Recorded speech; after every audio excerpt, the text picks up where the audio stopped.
देश को तोड़ने की कोशिश, सीटों को कम करने की कोशिश, दक्षिण और उत्तर का झगड़ा कराने की कोशिश जो मोदी की थी, उसको नाकाम करने का काम इस बिल को गिरा करके विपक्ष ने किया। सब बीजेपी कह रही है कि विपक्ष जो है वो महिला विरोधी है। ये महिला विरोधी, अरे भाई महिला आरक्षण बिल था ही नहीं।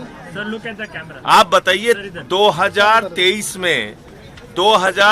में जो बिल पास किया था मोदी जी ने किया था। मोदी जी ने उस बिल में लिखा था कि पहले जनगणना होगी, फिर डिलिमिटेशन होगा और 29 के बाद ये बिल लागू होगा। ये मैंने थोड़ी लिखा था। 2023 का बिल पढ़ लीजिए। तब हम लोगों ने कहा भाई 543 में 33% आरक्षण आज दे दो, 24 में चुनाव करा लो। तब नहीं माने ये। आज फिर हम दोहरा रहे हैं, कल लेके आओ स्पेशल सेशन, एक दिन का और बढ़ा दो। अभी तो है कल का सेशन। 543 में 33% आरक्षण देना हो आज दे दो, आज दो। लेकिन आप टुकड़े टुकड़े गैंग की तरह देश के राज्यों को तोड़ने की जो कार्रवाई आप कर रहे हैं, अभी दक्षिण और उत्तर का झगड़ा कराने की कोशिश जो आप कर रहे हैं, बंगाल की सीटें आप कम कर रहे हैं, तमिलनाडु की सीटें आप कम कर रहे हैं, उड़ीसा की सीटें आप कम कर रहे हैं, ये किससे पूछ के कर रहे हैं?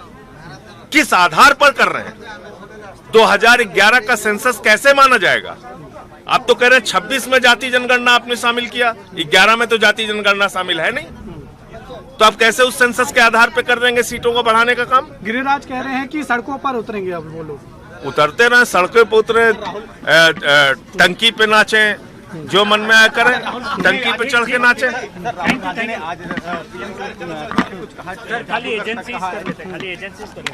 जी क्या कह रहे हैं?